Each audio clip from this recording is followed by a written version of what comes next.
Wow.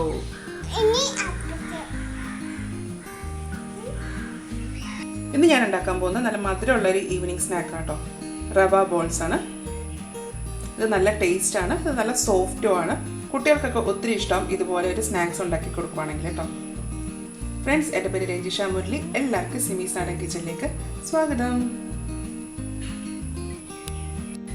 ഇതിനായിട്ട് ഒരു പാത്രത്തിലേക്ക് 1 കപ്പ് പാല്, 250 ml ആണ്, 1 കപ്പ് വെള്ളം.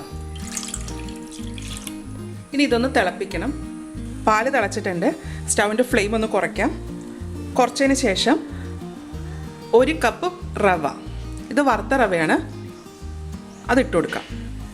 അതിട്ട് കൊടുക്കുന്നതനുസരിച്ചിട്ട് നമ്മൾ ഇളക്കി കൊടുക്കുക. നമ്മൾ ഉപ്മാവൊക്കെ ഉണ്ടാക്കുന്ന പോലെ തന്നെയാണ് ഇത് ആദ്യം ഇട്ട് കൊടുക്കേണ്ടത്. ഈ റവ ഈ പാലിൽ കിടന്നിട്ട് ഒന്ന് വെന്ത് വരണം. ഞാനിപ്പോൾ ഇതിൻ്റെ അകത്ത് 1 കപ്പ് വെള്ളവും 1 കപ്പ് പാലും കൂടെയല്ല ചേർക്കുക. അതിന് പകരം നിങ്ങൾക്ക് വേണമെന്നുണ്ടെങ്കിൽ 2 കപ്പ് പാല് തന്നെ ചേർക്കാം കേട്ടോ. സ്റ്റൗവിൻ്റെ ഫ്ലെയിം നല്ല കുറവായിരിക്കണം കേട്ടോ. ഇത് കുറച്ച് സമയം ഒന്ന് അടച്ചു വെക്കാം. ഒരു 2 മിനിറ്റോളം ആയിട്ടുണ്ട്. തുറന്ന് നോക്കാം. ഇതൊന്ന് ഇളക്കി കൊടുക്കാം. റവ വെന്തിട്ടുണ്ട്. ഇനി ഇതിലേക്ക് മധുരത്തിന് ആവശ്യമുള്ള പഞ്ചസാര ചേർക്കാം. അപ്പം ഞാൻ ചേർക്കുന്നത് 1/2 കപ്പാണ്. പഞ്ചസാര ഈ ചൂട് കൊണ്ട് പലിയും കേട്ടോ. ഇനി വെള്ളം ചേർക്കേണ്ട ആവശ്യമില്ല. മധുരം അധികം വേണമെന്നുണ്ടെങ്കിൽ 3/4 കപ്പ് വരെ പഞ്ചസാര ചേർക്കാം. പഞ്ചസാര നന്നായിട്ട് അലിഞ്ഞ് വെള്ളം പോലെ ആകണം. എന്നിട്ട് അത് ഇതുമായിട്ട് ചേരണം. പഞ്ചസാര നന്നായിട്ട് അലിഞ്ഞിട്ടുണ്ട്. ഇനി ഇതിലേക്ക് ഞാൻ ഫ്ലേവറിന് വേണ്ടിയിട്ട് 2 ഡ്രോപ്പ് വാനില എസൻസ് ചേർക്കുകയാണ്. 2 ഡ്രോപ്പ് മതി. അതും കൂടെ ചേർത്തിട്ട് ഒന്ന് ഇളക്കി കൊടുക്കാം.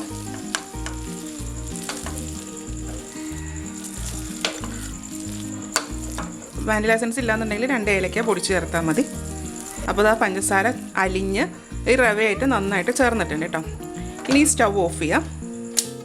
ഇത് ഓഫ് ചെയ്തതിന് ശേഷം ഇതൊന്ന് അടച്ചു വെക്കാം. ഇതിൻ്റെ ചൂട് ആറണം. ഇതിൻ്റെ ചൂടാറിയിട്ടുണ്ട്. ഇപ്പോൾ കൈ കൊണ്ട് തൊടാൻ പറ്റുന്ന ഒരു പരുവാട്ടം. ഇനി ഇതിലേക്ക് 1 ടീസ്പൂൺ നെയ്യ് ചേർക്കാം.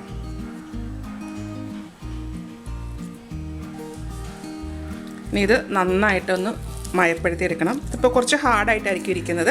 ഇനി നമ്മൾ കൈ കൊണ്ട് കുഴച്ച് ചപ്പാത്തിയൊക്കെ കുഴക്കുന്ന പോലെ കുഴച്ചിട്ട് നല്ല പോലെ ഇത് സോഫ്റ്റ് ആക്കി എടുക്കണം. ഇത് കുഴയ്ക്കുന്ന സമയത്ത് കയ്യിൽ ഒട്ടിപ്പിടിക്കുന്നുണ്ടെങ്കിൽ കുറച്ച് നെയ്യ് ഒന്ന് തടവി കൊടുത്താൽ മതി കേട്ടോ. അപ്പോൾ ഒട്ടിപ്പിടിക്കത്തില്ല. ഇത് നല്ല പോലെ നല്ല സോഫ്റ്റായിട്ട് തന്നെ ഇത് കുഴച്ചെടുക്കണം.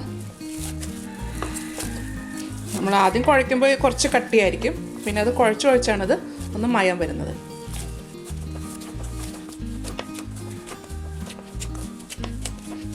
ഇതിപ്പോൾ നല്ല സോഫ്റ്റ് ആയിട്ടുണ്ട്.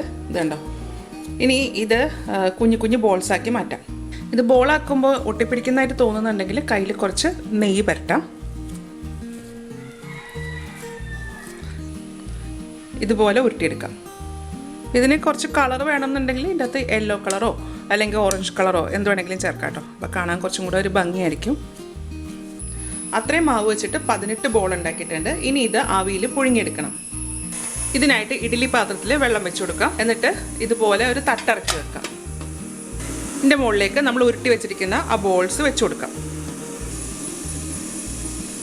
ഇതൊരു 5 മിനിറ്റ് നേരത്തേക്ക് പുഴുങ്ങിയെടുക്കണം. ഇപ്പോൾ ഒരു 5 മിനിറ്റ് ആയിട്ടുണ്ട്. തുറന്ന് നോക്കാം. ഇതിപ്പോൾ ഒന്നും കൂടെ ഒന്ന് വലുതായിട്ടുണ്ട് കേട്ടോ. നമുക്ക് സ്റ്റവ് ഓഫ് ചെയ്യാം. ഇനി ഇതിന് ചൂട് ആറണം. ഇനി ഒരു പാത്രത്തിലേക്ക് കുറച്ച് ഡെസിക്കേറ്റഡ് കോക്കനട്ടോ അല്ലെങ്കിൽ കൊപ്ര കണക്കത്തെ തേങ്ങ എടുക്കാം. കൊപ്ര കണക്കത്തെ തേങ്ങ എടുക്കുകയാണെങ്കിൽ ഒന്ന് മിക്സിയിലിട്ട് അടിച്ചതിന് ശേഷം ഒന്ന് ചൂടാക്കുക കേട്ടോ. എന്നിട്ട് വേണം എടുക്കാനായിട്ട്. എന്നാൽ മാത്രമേ നല്ല പൊടി പൊടിയായിട്ട് കിട്ടത്തുള്ളൂ. എന്താ ഇതുപോലെ ഒരു പ്ലേറ്റിലേക്ക് കുറച്ചിങ്ങനെ നിരത്തിയിടാം. അതിന് ശേഷം നമ്മൾ ഉണ്ടാക്കി വെച്ചിരിക്കുന്ന ഈ ബോൾസ് ഈ തേങ്ങയിലേക്ക് ഇട്ടിട്ട് ഒന്ന് റോൾ ചെയ്തെടുക്കുക. അപ്പോൾ അങ്ങനെ ചെയ്യുമ്പോഴത്തേക്ക് കാണാനൊരു കുറച്ചും കൂടെ ഒരു ഭംഗിയായിരിക്കും. അത് ഇതുപോലെ ഇത് കണക്കെ അതെല്ലാം ഉരുട്ടിയെടുത്തിട്ടുണ്ട് കേട്ടോ. നല്ല സോഫ്റ്റാണ്, നല്ല പഞ്ഞി പോലെ ഇരിക്കുന്നത്. അപ്പോൾ ഇതെല്ലാവരും ഒന്ന് ഉണ്ടാക്കി നോക്കുക. ഉണ്ടാക്കി നോക്കിയിട്ട് ഇതിൻ്റെ അഭിപ്രായം എൻ്റെ കമൻറ്റ് ബോക്സിലിടാം. എൻ്റെ ചാനൽ ആദ്യമായിട്ടാണ് കാണുന്നതെങ്കിൽ സബ്സ്ക്രൈബ് ചെയ്യുക. സബ്സ്ക്രൈബ് ചെയ്യുമ്പോഴത്തേക്ക് ഒരു ബെല്ലൈക്കൺ വരും. അതിൽ കൂടെ ഒന്ന് ക്ലിക്ക് ചെയ്യുക കേട്ടോ. ക്ലിക്ക് ചെയ്തതിന് ശേഷം എൻ്റെ വീഡിയോ ഇഷ്ടമായെന്നുണ്ടെങ്കിൽ ലൈക്ക് ചെയ്യുക, ഷെയർ ചെയ്യുക. അപ്പോൾ ഇനി അടുത്ത ദിവസം അടുത്ത റെസിപ്പി ആയിട്ട് കാണാം. Thank you.